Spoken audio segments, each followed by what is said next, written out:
Wolfpack Nation? Welcome back to part 2 of our interview here with Brian Rosenthal. Talk NC State men's and women's tennis, y'all. So if you haven't checked out part 1 yet, make sure to go do that first to come right back here so you can know kind of what has led us to this point of the conversation. And also do more of kind of here a little bit in terms of learning for those who are newer like myself to learn a little bit more about the tennis world, when it comes to college athletes, high school athletes getting recruited, things like that. So make sure to check that out and then come right back here. But with that being said, Brian, so again, first thing I wanted to kind of mention, I want to talk a little bit about Simon Earnshaw, because definitely taking a look back at this guy's journey, just to NC State, but also to what he's done at NC State so far is nothing short of absolutely insane. And I want to kind of, because I was taking, I'd mentioned kind of what brought him to NC State. So for those who don't know, so Earnshaw's first year was 2015.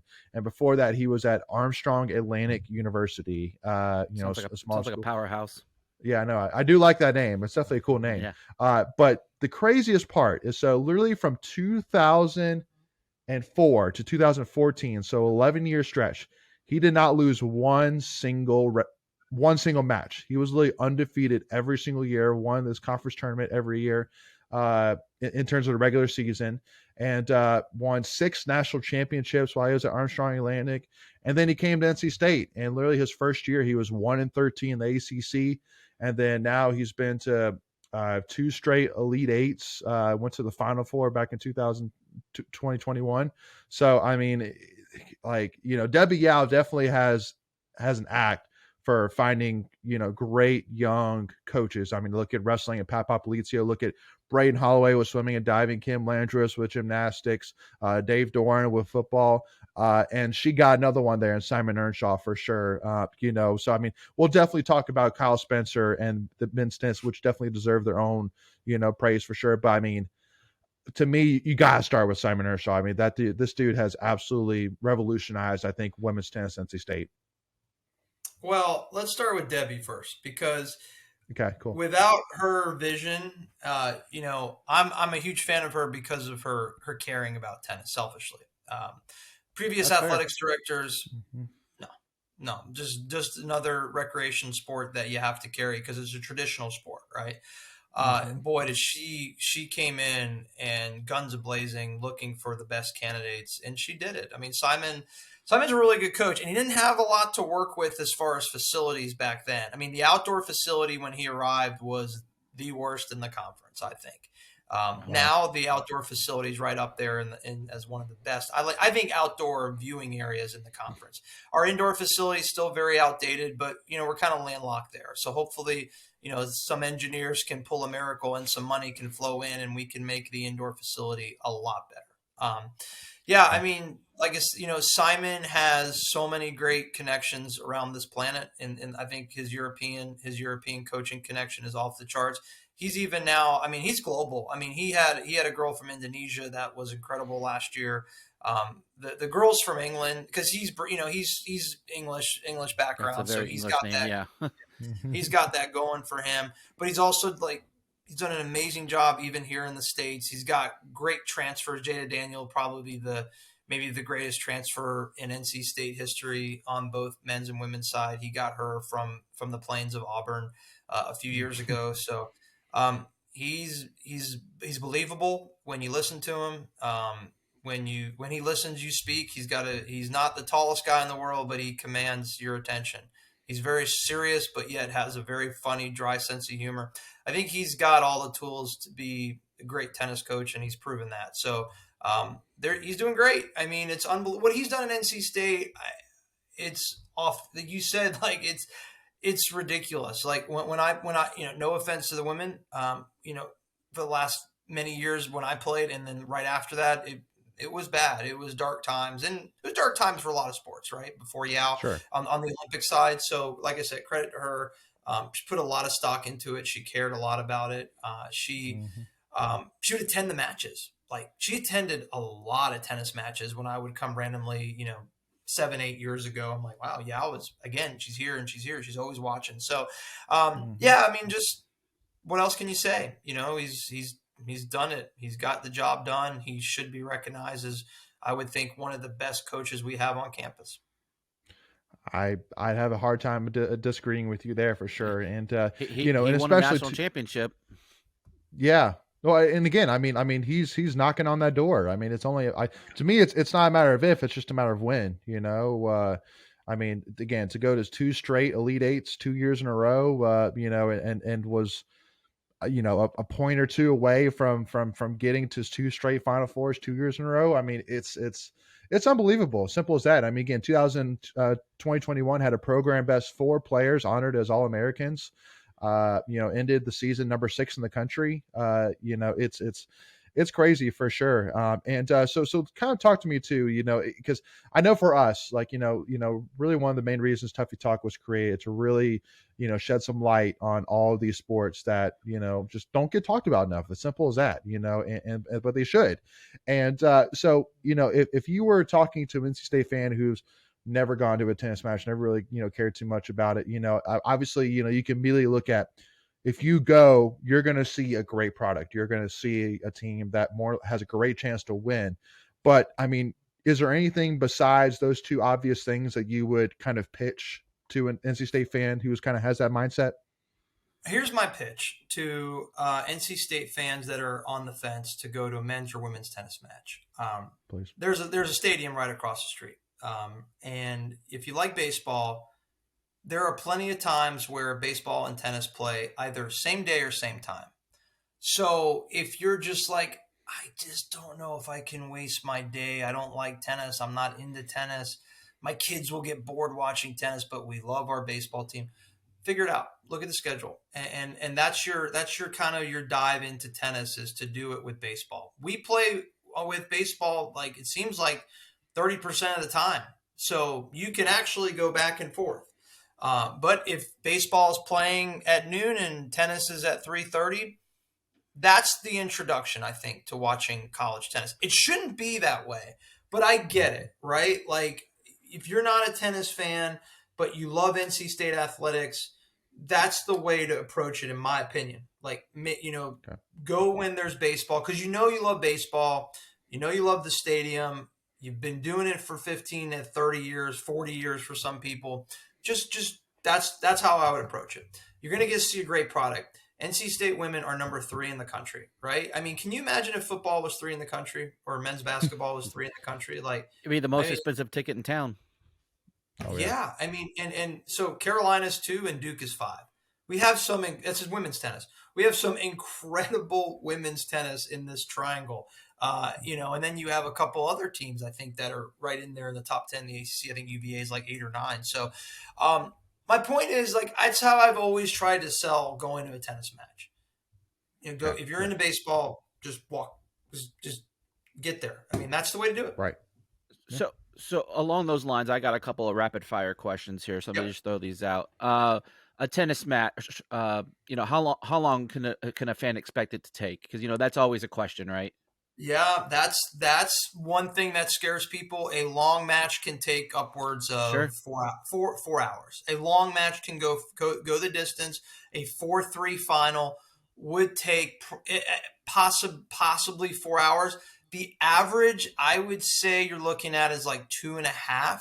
So you can get some quick ones, but it's usually you're going to spend, if you want to watch start to finish. You don't have to watch. Here's the thing, guys. You don't have to watch start to finish, right? Like, there's a doubles point. So the doubles point will be 3 courts. 1 set is being played, so it's very quick. If you're just want quick and easy, wham bam, thank you, ma'am, I want to get into tennis, go watch the doubles point. That's the first thing. If the match starts at 1, you got to be there at 1, because doubles is first, and it's quick and it's fun. And doubles, to me, is actually, the points are shorter. So if your attention span is not there for tennis quite yet, you start with the doubles, you'll sit in the stands for 40 to 60 minutes. And then it gets long with the singles side. So okay, so keep building off of that. So I think a match is 17 points, correct? Yep, yeah, best of 7. Yep. So if a team wins 4-0, it's done. You don't play all 7, correct? Or yes, they still play no. kind of like wrestling? Yes and no. It's really the coach's decisions, right? You want to get your players reps. If Sure. you have a healthy player, let them play it out. Right? Mm-hmm. If your player is been struggling with injuries, you can yank them off the court. It's over.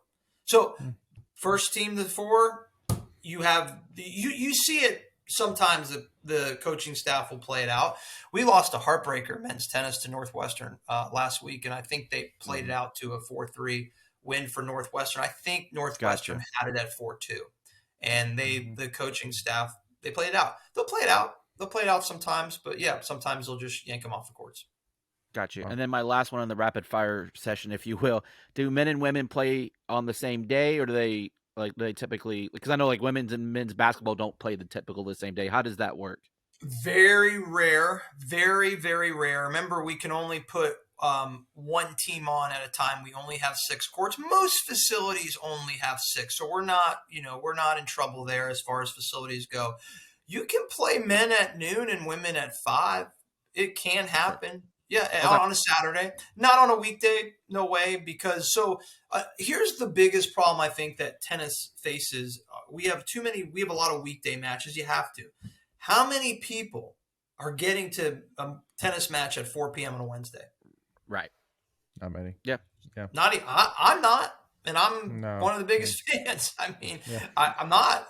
We got work. We got kids. It's not easy. So it's tough. So to answer your question, Greg, it's pretty rare, but it could happen on a Saturday or Sunday. Gotcha. Okay.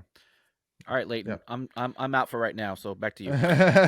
No, I'll gladly jump in. So, I definitely want to kind of switch over here to men's tennis, which I know is, obviously, where most of your heart is. And again, not to the women, but I mean, you were a former men's tennis player, so, completely understandable. Let's talk about last season. So I think that, one thing is, which I think is awesome right now, if you're, asking why men's tennis, is because we literally have been on an incline. Like, you could argue that women took a step back last season, making it to Elite Eight instead of a Final Four. How shameful, right? But men's tennis, obviously, getting to its first 20-win season since 2012, finishing up, a program record of number 18 in the country, making it to the Sweet 16. For first time in a long time for NC State, where you faced, I think it was number 1 TCU, which, I mean, I remember seeing that being well, it was a good run. So, but, I mean, not necessarily saying, we weren't going to win it, but just definitely at the time I was looking at TCU and, they were pretty much unbeatable by that point. So, but, kind of talk to me a little bit. Obviously Kyle Spencer, a former Olympian, former All-American tennis player, only took over back in 2017. So he's still at the beginning stages of his career at NC State here. So, I mean, again, be only 5 years in and he's already doing all of these amazing things here with this program. Kind of talk to me about really, because I'm sure you've talked to, Coach Spencer a ton. What really stands out, in your eyes about him, as a coach in terms of his vision of this for this program, what he's done so far? What really stands out in your eyes? Well, I'll get into Kyle in 1 second. I just want to talk about that TCU match. Please. We had a chance to win the doubles point. I think we had a really good chance. That just shows you we were close in that match to really shocking the world. Didn't happen. It would have been amazing. I was watching that on an app. All right, Kyle Spencer is a good friend of mine. We actually play on the same Raleigh Pro League summer team together. And that's what's been missing, I think, at NC State for a while. The coaching staff that they care about the alumni. We had our first alumni event in a long time this fall in October. We needed that. We needed to connect guys in their 60s with these players, guys like me. We had a great time. Kyle cares a lot. He cares about the community. He's entrenched in the community of Raleigh. I think that was really needed.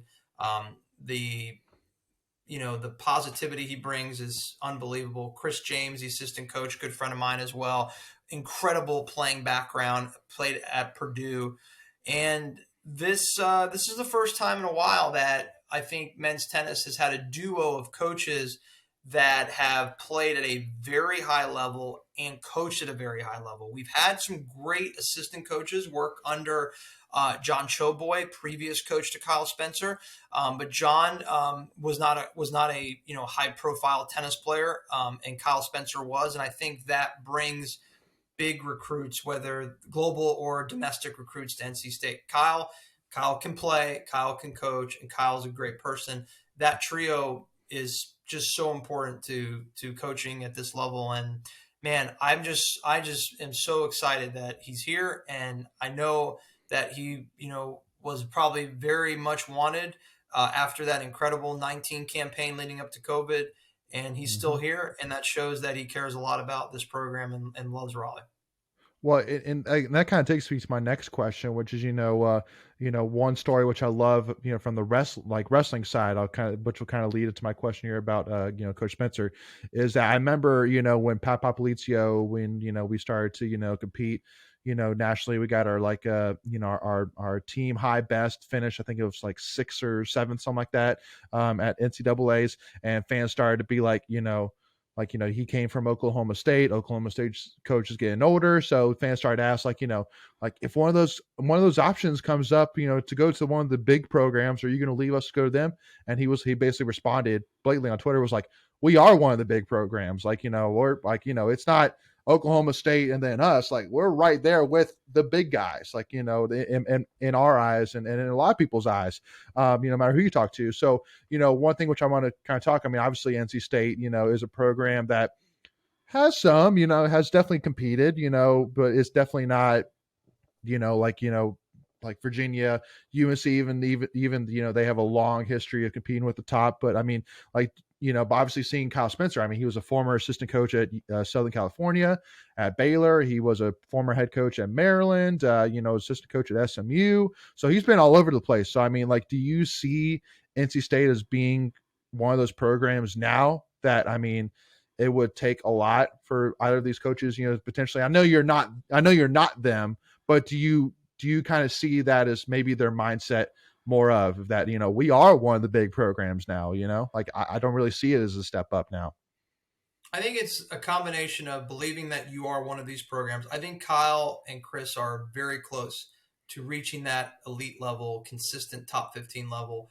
And also, where else do you want to be in this country? You mentioned Oklahoma State, Stillwater, Oklahoma, raising a family, Raleigh, North Carolina, no brainer to me, right? No offense to the folks. No offense to the Pokes and the Cowboys out there in Stillwater. I've been there. But I think this is a landing. This is a destination. If you have success at state, right, and you have a family, same thing goes at, a lot of these ACC schools. Winston-Salem's a great town to raise a family. Chapel Hill, Durham, Raleigh. As long as you can figure out the formula, you should stay for many years to come. And I think that's where we're at with Kyle Spencer. Love it. Love to hear that response for sure. That's awesome. Before we continue, I want to take a quick second to tell you about our sponsor, Flatlands Jessup Insurance Group, that has your whole world covered, with agents in 5 offices throughout eastern North Carolina to help you decide how much coverage you need. Offering policies for home and auto, recreational vehicles, commercial, crop, health, life, and employee benefits. They are able to combine options to find a comprehensive solution that works for you. Flatlands Jessup protects the things you love so you can spend less time worrying and more time enjoying them. Find them on Facebook and Instagram at Flatlands Jessup. You can also visit their webpage at www.flatlandsjessup.com. So please make sure to go and check them out. Yeah, and so let me ask as well, because obviously when Boo Corrigan took over, immediate talks were kind of a lot of, we might focus a little bit more on men's basketball and football, maybe more than Debbie Out did, where it was kind of, Debbie wanted to make everything great, where it's like with Boo, it's kind of like, we still want everything to be great, but we want to make sure that men's basketball and football specifically kind of take that next step. Go ahead, Greg. No, I was just gonna say he wants everything to be great. He just wants those to be more great. Exactly, because I think that because that's the beautiful thing to think about, which is kind of crazy, is that you could argue that most other programs in NC State have really taken that next step, in terms of competing on the elite level, while football and men's basketball have done okay, touched it a little bit, but just haven't really quite crossed that path yet, which is kind of, funny to think about. And I think a lot of state fans kind of forget is just like, listen, I mean, women's and men's tennis, I mean, are competing, and I mean, 2 years ago, upset, a top ranked Texas, which was a huge win for the program. Go ahead, Greg. I know I could tell you. Yeah, the one thing I would say is there's a reason why we're in the top, 18 to 21 range in the Capital One Cup, right? It's because of tennis. It's because of cross country. A lot of the women's sports. The men's sports, they've been doing okay, but the other teams are bringing them along. It's not the other way around. So, Exactly. and I would ask you, Brian, do you see that still, like, that trend continuing? Like, is there still room to even improve? Obviously, based on our rankings, but the women's have been in the top 4 to 8 range in the last couple of years, and we were talking before the show, the men, just like in the last 3 years, that trajectory, it's just gone straight up. It's not even been a slow crawl up. It's a rocket up. Mm-hmm. It's just like football at Georgia or Alabama. If you have tradition that's created and you have the best recruits, that will just continue on. I mean, it's the same process in any sport. If a recruit in Berlin, Germany, or Seattle, Washington follows men's tennis, the success, or women's tennis that they have, and they like this place, they're coming. They're going to choose this path over any other school. Like a team that's not ascending, right? So I think that both of these teams are fine as long as they continue to win. I know it's a pretty simple answer, but I mean, Georgia doesn't have to do much when it comes to It's on getting the best autopilot. recruits. Yeah, I mean, just you want to see our results? Look at the last 2 years. Same thing, women's tennis. Like they're coming, they're knocking on Simon's door, and a lot of men are knocking on Kyle's door. That's amazing, and I think it's still a work in progress, probably because it's still NC State. The reality is you can't just sit behind and do nothing, right? Like some of these other schools can do. But honestly, I think they're both, to answer your question, I think they're both in really good spots for the next few years to come because of what they have done over the last few years. We have people, we have prospective student athletes, and their coaches knocking on our door. That has never happened before in tennis until Simon and Kyle arrived on the scene. Love it. So I kind of want to ask a question here because, again, I don't know enough, and if I don't know enough, I'm sure a lot of our fans don't know a lot about it. Can you kind of explain the indoor season versus the outdoor season? Like, how does that all work as far as the team, the individual? Do those things carry over from season to season? Whereas if you're a top 15 player on the indoor circuit, you're going to be at that level on the outdoor circuit. Like, do they tie in together? How does that all work? So you play. Okay, so there's an indoor like national championships that are played in the fall. That all the points carry over. There's not an indoor ranking versus outdoor ranking, right? Okay. Whatever your results are in the fall, late fall, November, December, those will carry over to the spring, right? Which is January. Gotcha. You play indoors now if the weather doesn't permit. So every match should be played outdoors technically, but you can't because there's rain and there's frigid conditions. So the sport, the NCAA tournament, the conference championships are outdoors unless weather does not permit. So it's not an indoor sport per se, right? It just kind of happens to add that little layer of it in. They have an indoor national championships where I think like the top 16 will go to a site. It's usually in the Big Ten country. Madison, Champaign will host. Those are like two of the big venues. I think even Eugene out in the Pac-12, Oregon's host. At times their indoor national championships that will take place about 2 weeks before Thanksgiving. But that doesn't hold a lot of water. Like Carolina, I think won the indoor national championships on the men's side.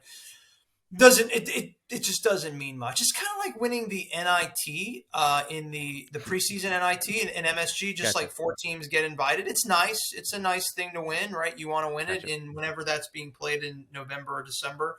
Or that's not even a good example. Like winning the Maui Invitation, right? Like that's great, right? But what does it matter in March when your brackets are being filled out? Oh, I won the Maui invite. Oh, well, you lost second round in March. It doesn't matter. So indoor, outdoor are really totally different, separate things. It's all about outdoor tennis. That's where it's really going to start to matriculate when it matters.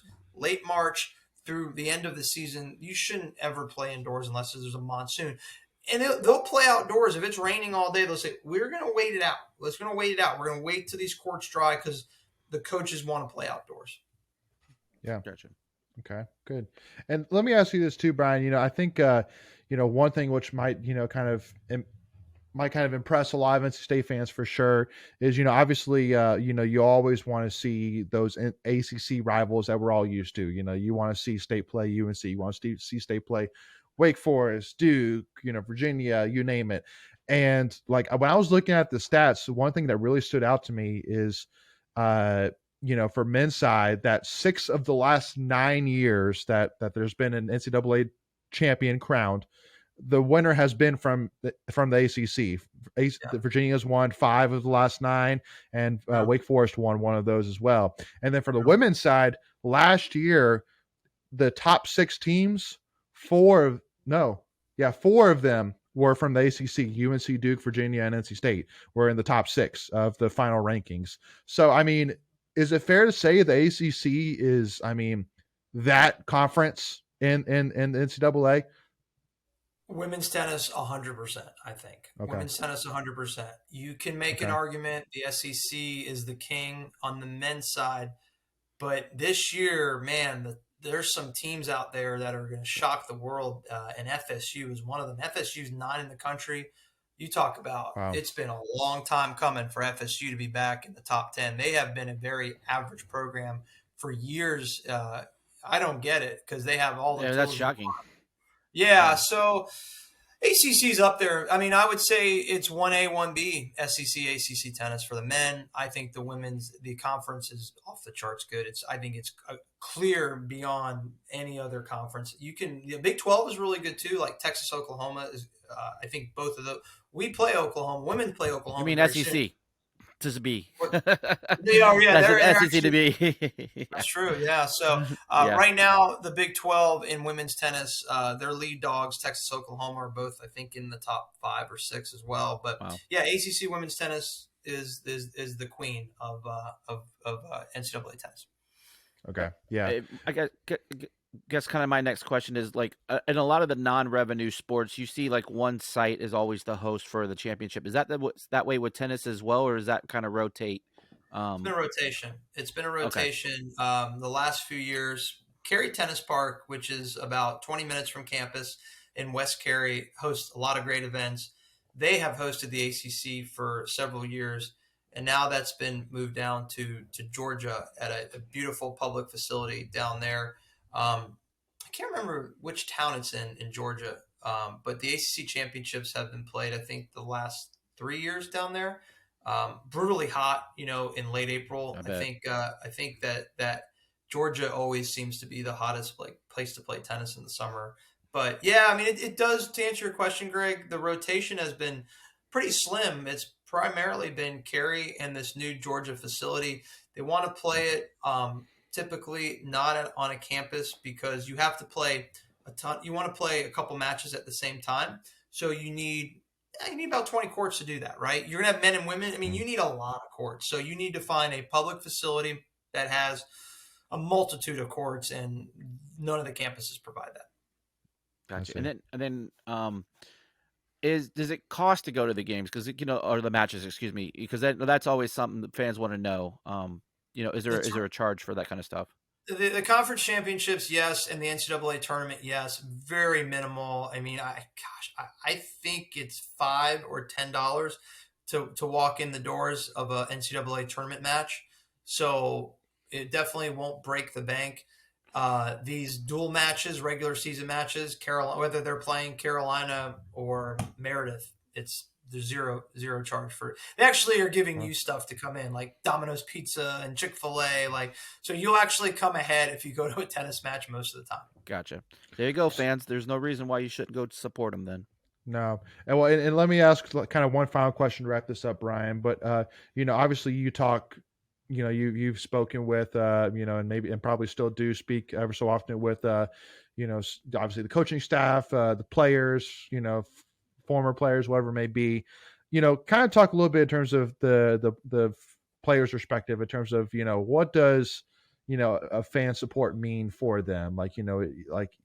How much of a difference does it make on them? Just to kind of really drive home the fact that, not only is it, beneficial for us as the fans to watch, a great, product on the court, but kind of talk to it in terms of what does it mean for the athletes, for the players.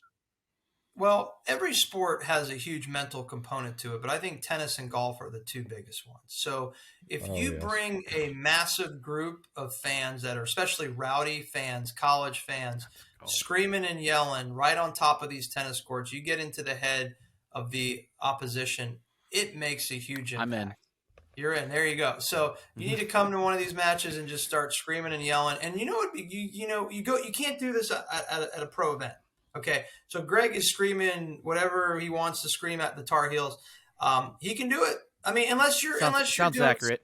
unless it's completely out of line, egregious. Then you'll get in a little bit of trouble. Someone may say, "Tone it down, dude."